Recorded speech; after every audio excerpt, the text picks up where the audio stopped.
something we've been keeping an eye on for a couple of months now. And it's not real, Mike. It's not real. You guys are crazy. This continues to percolate. Right? It continues to spread. It has grown legs that get longer and longer all the time. Sean Payton yesterday, and this is a prime example of you see what you want to see and you hear what you want to hear, because some have watched and listened to the clip we're about to play for you, and they think, wow, it's Sean Payton proving that there's nothing to any of the talk that the Miami Dolphins were interested in a package deal that consisted of Sean Payton and Tom Brady. Let's hear from Payton yesterday, speaking to a group of reporters at a golf event regarding the Tom Brady and Miami Dolphins chatter that's been going on for weeks now.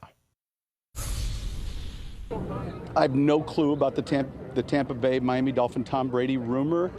My understanding is that there was a request put in, or the intermediaries talked, and I'm like the rest of you. I heard that story. I told you guys that already.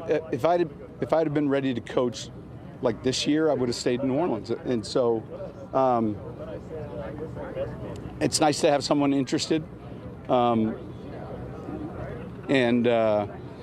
Yeah, that's about it. I mean, look, our focus on Tom Brady has been like beating him, not joining him. So,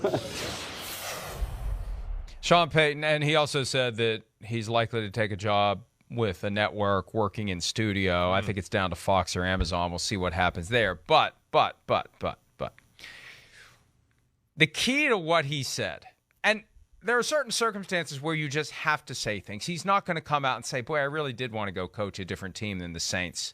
I really did. I really was interested. Right. I really was. I really wanted to leave that place. I was loyal in that fan base. Yeah. I wanted to get out of there. Screw that place I was at. I really want to piss all over my legacy with the Saints. As I'm talking to people who cover the Saints in Louisiana. Yeah. I'm really going to do that.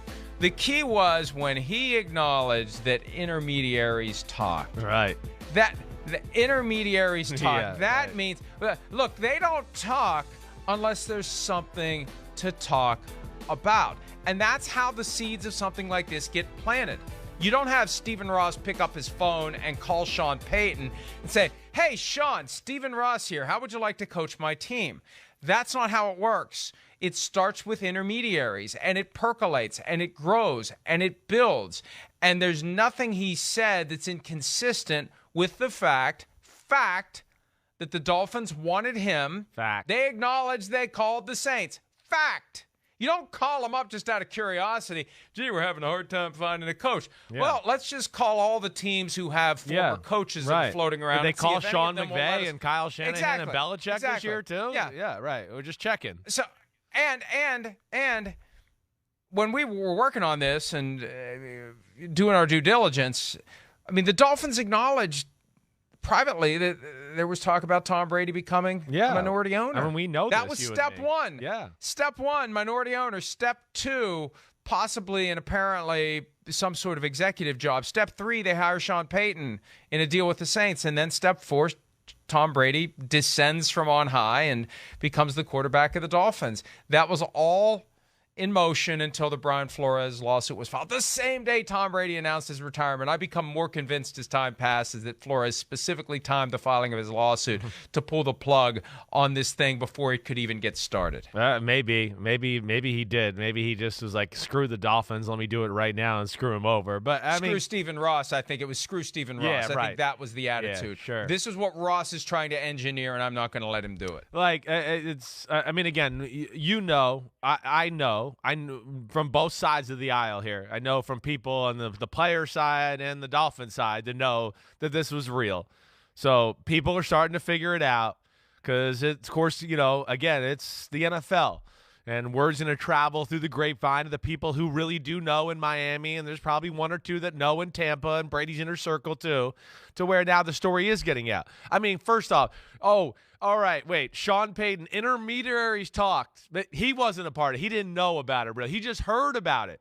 I heard about it like the rest of you did. Just like the rest of us. Sean Payton, the guy that knows everything in football, anybody you talk to in the league, Sean Payton's talking about the rules and where the game's going and everything. He knows everything. He's all over the league.